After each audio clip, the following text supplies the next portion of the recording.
Hi, and welcome to our latest Day in the Life video. Today I'm joined by Jay Kiss. He's our resident videographer here at Axon Garside. Okay Jay, so what does a typical day look like for you?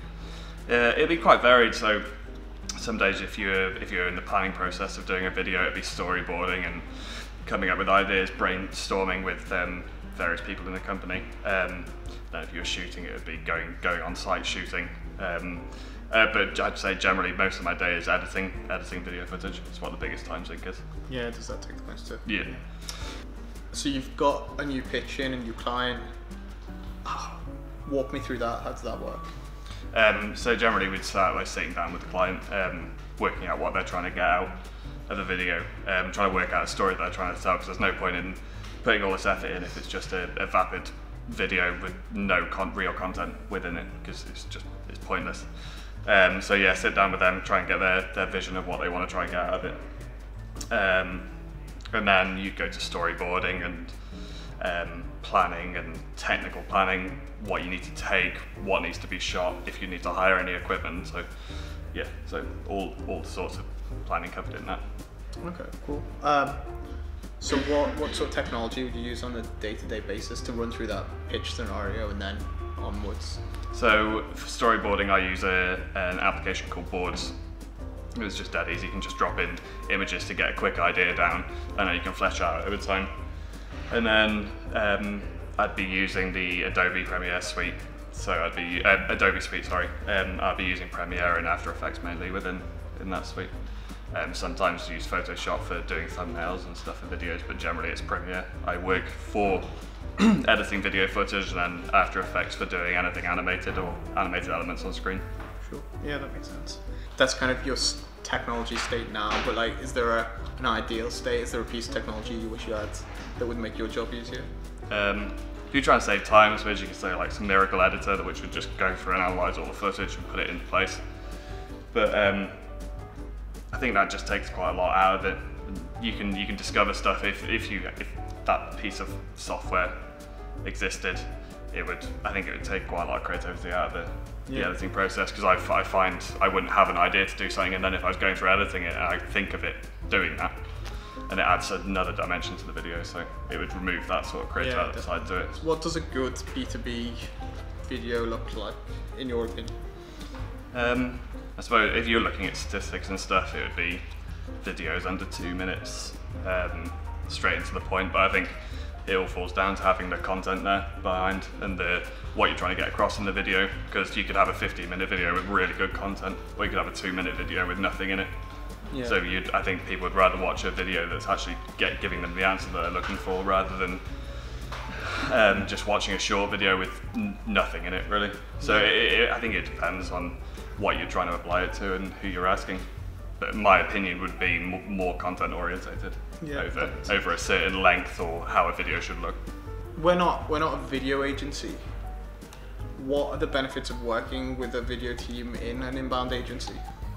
I think it's everything else that goes into the video, because with us having a CRM division in-house now as well, we can sort of cover all bases in your campaigns that you're looking for. So having a video is one thing if you were to do it by yourself, but not knowing how to market it or get it out there, it nullifies the video that you just put all the time and effort into anyway. So I think using an agency, you've got sort of the combined knowledge of all the team to really flesh out a good video idea and get it out there. Yeah, and do you interact a lot with the other departments then within the business? Oh yeah, all the time, yeah. Especially like our content creators, and working with project management to get tasks done and projects done on time. Yeah, cool. What would a highlight of your day be? I think a highlight of my day would be getting good client feedback. When someone said they like the work that you spent hours and hours on, it's gratifying to get that. But other than that, yeah, I think good client feedback is probably the best part. For client approval and for sign off, just walk me through that process a bit. Is it complicated? Is there a lot of amendments? So generally, I will do a rough cut so we can get the content down in the actual video before I'll start going in depth and doing any heavy editing and applying name cards and putting B-roll over the footage. I'll just get the content there so the message is right that we want to get across in the video. I'll send that to them, make sure that's all right. And then from then, I'll start editing, adding stuff like name cards, intro cards, doing animations for questions on screen if they want that sort of thing. I'll send that to them, and generally there's a couple of rounds of amends, and we'll get to a point where we try and get to a point where we're both happy. And at the end of the day, the clients say it's final and what they want, but I will always offer my opinion on how I think it should look or how I think it should be. And most of the time, they'll generally take my advice. Sometimes they don't. It's fine. It's their video at the end of the day. I'm happy with, as long as there's a strong story and a strong message in the video. That's what really matters the most, over what I think would look best. Yeah. But I'll always offer my opinion in that scenario. Sure. Yeah. Well, we challenge people. We challenge people. We challenge people. What are the biggest frustrations you have on a day-to-day basis? I wouldn't say it's a frustration. It can just be a bit time-consuming and stuff. If you're on a shoot day, transporting your equipment and traveling with it, setting it up when you're there, dismantling it when you're done. But yeah, other than that, no, I like everything about it. So what trends do you anticipate this year? So it's changing all the time, really, and I couldn't really give you a trend of what's happening. I think generally, I couldn't really give you a trend, and now I'm going to go into giving you some trends. I'd say generally everything's becoming more cinematic. Although quite a lot of people are saying, Hubspot included, shorter on-the-move videos are doing really well.